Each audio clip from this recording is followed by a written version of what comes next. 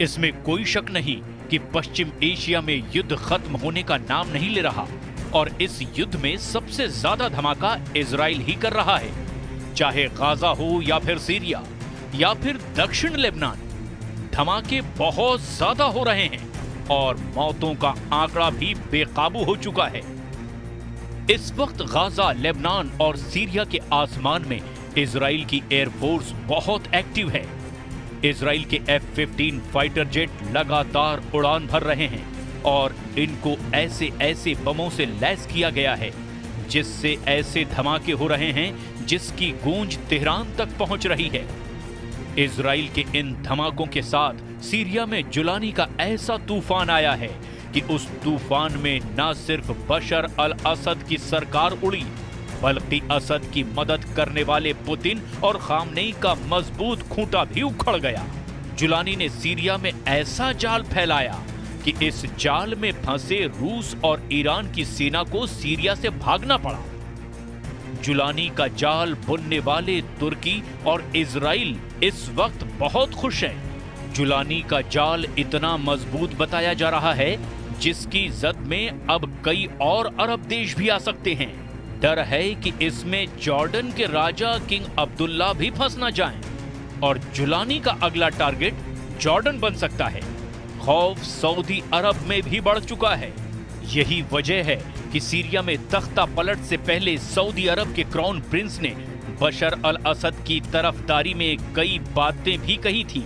Israel के धमाकों को लेकर ईरान में खौफ सबसे ज्यादा है। इजराइल सीरिया के सभी मिलिट्री अड्डे तबाह कर चुका है।